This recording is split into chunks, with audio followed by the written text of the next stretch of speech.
Hello, आप सबका मेरे चैनल स्प्रेडिंग ला ज्ञान में स्वागत और अभिनंदन है। मैं आज आपको सीआरपीसी का एक इम्पॉर्टेंट प्रॉब्लम जो कि यूपी एपीओ 1982 और यूपी एपीओ 1988 में पूछा गया था पूछ रही। अगर आपको इसका उत्तर पता है तो इनबॉक्स में जाकर टाइप करिए, नहीं पता है तो मेरी पूरी वीडियो वॉच कर लीजिए। क्या किसी केस में अभियुक्त केवल इस कारण बरी किया जा सकता है कि नियत तिथि पर अभियोगी अर्थात परिवादी उपस्थित नहीं है? क्या परिवादी उन्हीं तथ्यों पर दूसरा वाद दाखिल कर सकता है? कारण सहित उत्तर लिखिए। क्या कह रहा है कि किसी केस में जो अभियुक्त है केवल इस कारण बरी किया जा सकता है कि नियत तिथि पर परिवादी उपस्थित नहीं है, और क्या परिवादी उन्हीं तथ्यों पर दूसरा परिवाद दाखिल कर सकता है? कारण सहित उत्तर बताना। आइए देखिए उत्तर इसका क्या है। क्या कह रहा है? परिवादी की अनुपस्थिति का परिणाम क्या है कि परिवादी अनुपस्थित है तो उसका क्या परिणाम होगा उसके बारे में बताता है। परिवादी की अनुपस्थित के परिणाम के बारे में जो सीआरपीसी की धारा 249 है उसमें वर्णित है। उसमें यह उल्लिखित है कि परिवादी की अनुपस्थिति में अभियुक्त को उन्मोचन किया जा सकता है, लेकिन निम्नलिखित शर्तें पूरी होनी आवश्यक है। 249 में क्या कहता है कि परिवादी की जो है उसकी अनुपस्थिति पर अभियुक्त व्यक्ति का डिस्चार्ज किया जा सकता है, लेकिन उसकी निम्नलिखित शर्तें हैं। क्या है? तो कार्यवाही परिवाद पर संस्थित की गई हो। कार्यवाही क्या है? कंप्लेंट पर जो है संस्थित किया गया हो। परिवादी नियत तिथि पर उपस्थित न हो। परिवादी नियत तिथि पर उपस्थित न हो। अपराध समनी हो और संज्ञेय नहीं हो अर्थात असंज्ञेय हो। क्या कह रहा? अपराध क्या है कि समनी हो, कॉग्निजेबल ऑफेंस नहीं हो अर्थात नॉन कॉग्निजेबल ऑफेंस हो, और आरोप विरचित न हुआ हो। ऐसी परिस्थिति में अभियुक्त को उन्मोचन किया जा सकता है। क्या कह रहा है कि कार्यवाही जो है परिवाद पर संस्थित हुई हो, परिवादी नियत तिथि पर उपस्थित न हो, जो ऑफेंस है वो जो है कि कंपाउंडेबल ऑफेंस हो, और जो है कॉग्निजेबल ऑफेंस न हो अर्थात नॉन कॉग्निजेबल ऑफेंस हो, और साथ ही साथ आरोप विरचित न हुआ हो। ऐसी परिस्थिति में अभियुक्त को उन्मोचन किया जा सकता है।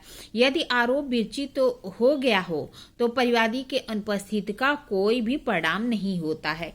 मतलब कह रहा है कि आरोप विरचित नहीं हुआ होगा तभी अभियुक्त व्यक्ति को उन्मोचन किया जाएगा, लेकिन अगर आरोप विरचित हो गया है और परिवादी अनुपस्थित है तो उसका कोई भी परिणाम नहीं होता है। मतलब कार्यवाही डे बाय डे चालू रहेगी अगर आरोप विरचित हो गया है तो। फिर कह रहा है कि द्वितीय परिवाद क्या होगा?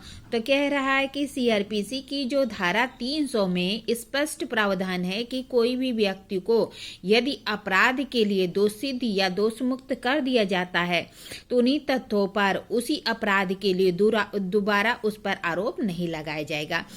जो सीआरपीसी की धारा 300 है उसमें प्रावधान किया गया है कि यदि किसी व्यक्ति को किसी अपराध के लिए दोषसिद्ध या दोषमुक्त है, चाहे एक्विटल किया गया हो या जो है चाहे इक्विटल हो या कॉन्फ्लिक्ट किया गया हो, उन्हीं तथ्यों पर या उसी अपराध के लिए दोबारा आरोप नहीं लगाया जाएगा।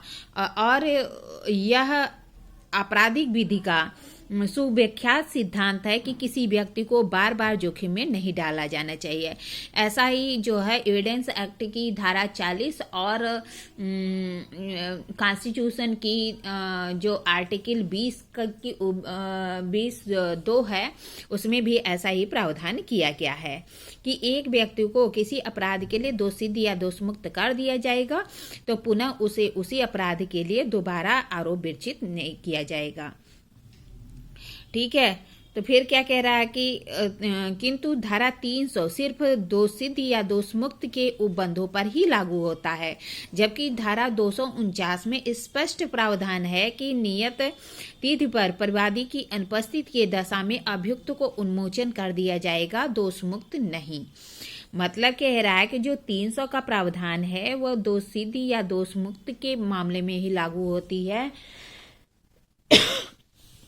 सॉरी, जबकि 249 में जो है जो प्रावधान किया गया है उसमें यह है कि नियत तिथि पर जो परिवादी है वह अनुपस्थित है तो अभियुक्त व्यक्ति को डिस्चार्ज किया जाएगा, इक्विटल नहीं। अतः उन्मोचन की दशा में द्वितीय वाद को कोई रोक नहीं है और परिवादी दोबारा उन्हीं तथ्यों पर नया वाद ला सकता है। मतलब क्या कह रहा है कि यहाँ पे चूंकि उन्मोचन हुआ है, दोष मुक्त नहीं हुई है, इसलिए उन्हीं तथ्यों पर परिवादी द्वितीय वाद ला सकता है, इसका कोई रोक नहीं है। अर्थात परिवादी उन्हीं तथ्यों पर द्वितीय वाद ला सकता है। एक केस आई थी काला सिंह बनाम गुरुदेव कौर, ये 1985 क्रिमिनल लॉ जनरल की थी। काला सिंह बनाम गुरुदेव कौर 1985 क्रिमिनल लॉ जनरल में यह अब निर्धारित किया गया था कि वारंट मामलों में 249 के अधीन परिवाद खारिज होने से तब तक वह खारिजी दोनों जब तक खारिजी होगी वह दोषमुक्त नहीं है, उन्हीं तत्वों पर द्वितीय परिवाद वर्जित नहीं है। मतलब क्या कह रहा है कि काला सिंह बनाम गुरुदेव कौर के मामले में कहा गया था कि परिवाद खारिज हो जाने से जो खारिज होना है वह दोषमुक्त नहीं है, वह क्या होता है उन्मोचन होता है, दोषमुक्त नहीं होती है। अतः उन्हीं तत्वों पर द्वितीयवाद को वर्जित नहीं किया गया, अर्थात उन्हीं तत्वों पर द्वितीयवाद संसिद्ध किया जा सकता है। अर्थात जो परिवादी है अगर उसकी अनुपस्थिति में जो है अभियुक्त का उन्मोचन कर दिया गया है तो परिवादी क्या करेगा, उन्हीं तत्वों पर द्वितीयवाद संसिद्ध कर सकता है। इस तरह मैंने आपको प्रॉब्लम बताई, प्रॉब्लम का सॉल्यूशन बताया। ऐसी अच्छी प्रॉब्लम के लिए मेरा चैनल सब्सक्राइब करिए, लाइक और कमेंट करिए। ठीक है, धन्यवाद, थैंक यू।